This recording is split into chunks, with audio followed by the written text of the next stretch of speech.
It's the morning after, the night before.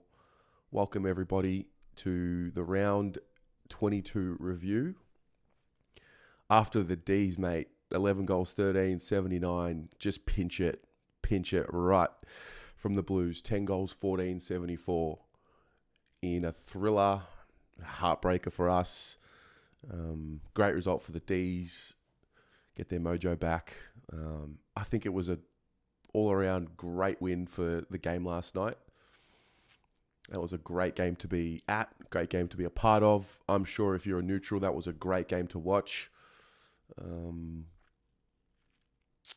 here we are, left just speechless, really speechless. It's such a weird feeling because that was a full experience. That was the full experience that I expect finals football to be like. Maybe even elevated a little bit more, which is scary because it wasn't a Carlton home game. So I would expect more fans to show up.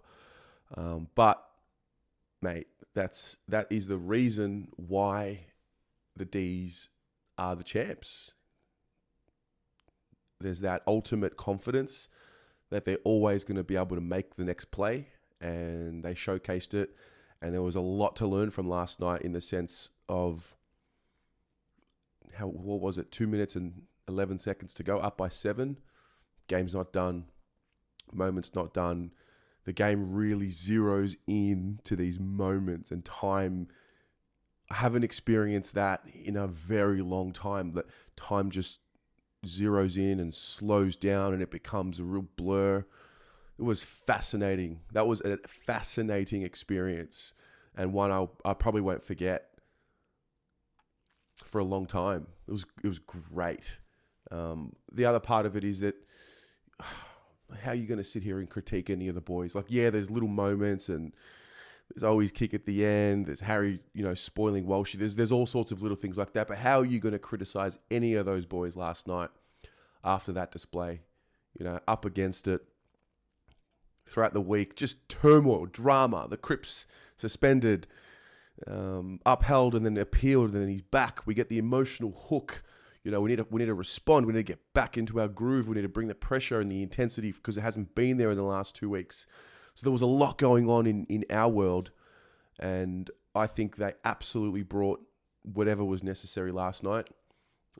We get to before the bounce, Chera late out.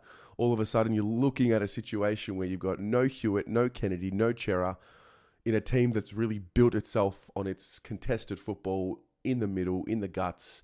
You bring in Setterfield late. He has an absolute blinder. And I think it just goes to show why the frustration was as deep as what it was over the last 2 weeks, because it doesn't matter who's there.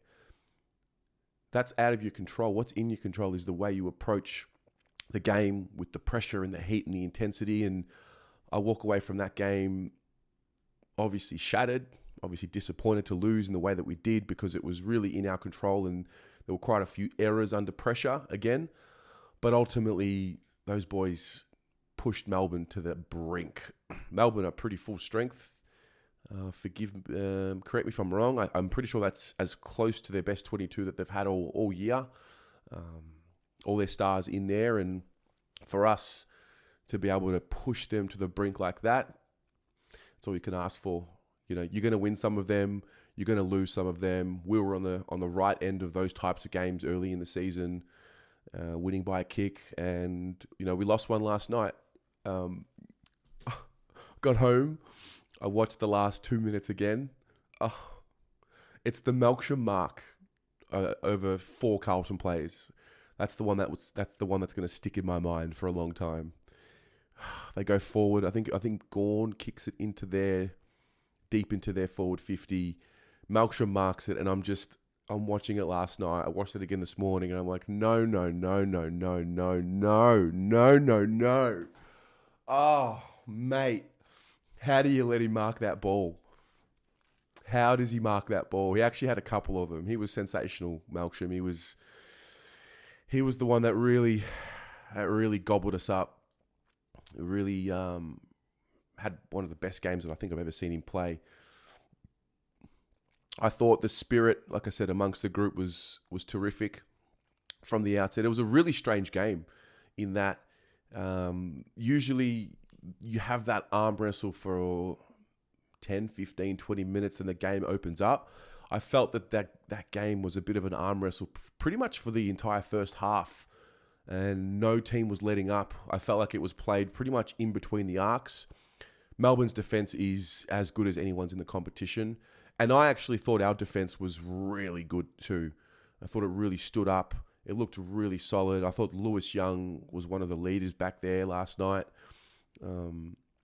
Like I said last week, the idea of Young, McGovern, Wiedering and Marchbank in the same backline, I think is a real tantalising prospect, and it already looked a lot better than the week before. So, yeah, really strange. And I guess the main thing that I was always looking for was, the heat, where we're going to bring it. We laid 87 tackles, which I believe is a season high. We did not take one step back. There were fumbles and there were mistakes, but it was happening on both ends. And I don't think you can really criticise too much in a game like that. That is a high-pressure game. That's a high-pressure situation, and there will be fumbles and there will be errors. But it really came down to how badly the teams wanted it. And, I think both sides were pretty equal in the way that they attacked the contest. I thought they were pretty equal in the way that they hunted their opponents and had a bit of feeling in it as well. Bit of a halftime dust up. I loved it. I realized, you need someone who can really be the enforcer in the team. I think it's Stephen May for them. And I think for us, it's Pito. Couldn't believe the calls for TDK to come into the side last night after Pito was throwing his weight around like that. I liked the edge that it gave us. I liked having just him there at the moment with Jack Silvani pinch hitting. And then what else can you say? How else can you unpack it?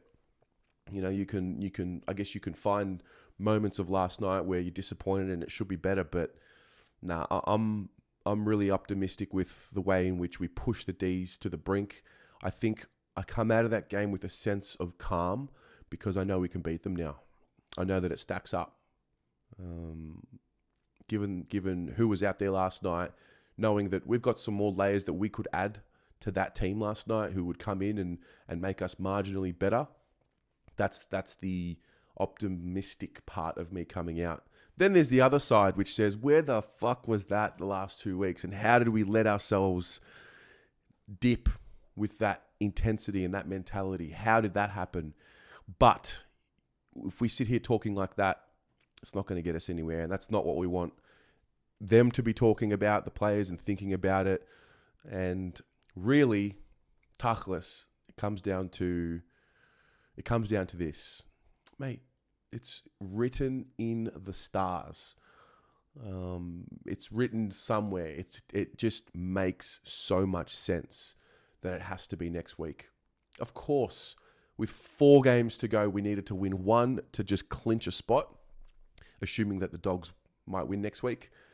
And we had to wait until it got to the last fucking game against the Pies to clinch our spot. It just makes so much sense. We are a drama-fueled team, club, emotional. These magical things in our history happen. It's high stakes. Even as supporters, we're so excited one moment, we're so devastated the next. And that's what makes the club so great. We provide, really, we are the AFL. That's really what it's all about. We literally took over the headlines all week. It was all about Carlton. It was all about Patrick Cripps and whether or not he was going to get off. And it's really interesting to see it. I guess I'm really grateful to be a supporter of this club. Yeah, we've had a pretty shit 20 or so years. I'm 31 and I've seen nothing. So it's obviously been pretty shitty, but I wouldn't have it any other way. I really wouldn't. I think it's part of what makes this club so great. And now all of a sudden, finally with this group, they're finally in these games where it really matters. We're not in round 22 and playing in dead rubbers anymore. And that's obviously something that I'm pretty happy with. Not happy with the result, not happy with the inability to execute under pressure and all of that. But I'm grateful to be here because for too long we were a basket case and a laughing stock. And at least now, we're there challenging the top teams. So I take solace in that. And that's what it's all about. Mate, next Sunday at the MCG it's everything we want it to be. That's what it is. It's like I said, it's poetic that it has to be next week. And it just makes so much sense. I won't forget the siren last night. Siren goes, everything around me seemed to just blur. And I had like a focus point that I was looking at on the ground, and like my face was just stunned. Wow. It's a harsh lesson, and it's a good, harsh lesson that will hopefully carry us through to next week. That will hopefully be in the back of our minds, and just to remind the boys that this is real now. This is not something you can mess around with. Every moment counts. And that's ultimately what I saw with the D's last night. When it all zeroed in and when it all got really tight, in the moment, they were able to just calmly get their way through, because they've been there, they've done it, they've overcome the thing. They've overcome the thing. They've climbed the mountain. And you just see it. Even I'll never forget when Richmond turned the corner. They never looked back. And I think the D's are one of those clubs as well. I think they're going to be really good for, quite some time. I think they're in this period of their history where they'll be contending for premierships for the next couple of years, I believe. And, that's where we want to get to. We're not there yet, but I think we've taken a big step forward in, I guess for me, the confidence that we can match it with the D's. We can beat them 100%. There's no doubt about it. They know it. We know it. Everyone knows it. And I hope that the boys use the loss, and I hope it's in the back of their mind all week, and I hope it's used as motivating fuel. I'm not buying into, this could have been our last crack. Maybe they're going to be emotionally damaged and mentally damaged. Well, if that's the case and we don't win next week, well, then we don't deserve any of the success that we want. I just think the group's made of something really special. I think they've got this resilience. I think they've learned. They've failed over and over and over, and I expect them to just be locked in, turn the focus right to next Sunday, and it's a fucking elimination final next week. Lo and behold, we heard Vossi say the word final next week, so it's out there. Not that it matters, not that it changes anything, because the reality is we do need to get on top of the way we play our best footy. And I think we did get that last night.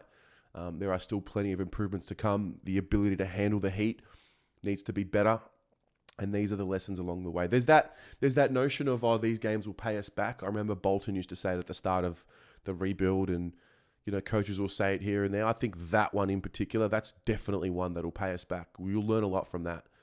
If you're a couple of the boys, oh my God, the four of them that let Malcolm mark that ball, oh my God. No. no. Oh, mate. And that's that. That is that. Gutted. Also, fair play to all the supporters that got at me last night. That was done in good spirit. That was done in good taste. Come and get it. I love it. And that's also why I love the D's. I actually love the D's. I love their club. I love their supporters. Even when they're giving it to you, they never cross the line. They do it with an element of class. So fair play. I love the banter. I love the back and forth. And that's what makes the sport great, when it's done in good taste. So what about you? Where did you watch that? How did you experience that? Leave us a documentation of your thoughts in the comments below, and we'll continue to unpack it. I'll get the player ratings done after this, so stay tuned for that. And, we'll chat about it Monday, and then bang, Collingwood next week. It is what it is. I'm excited.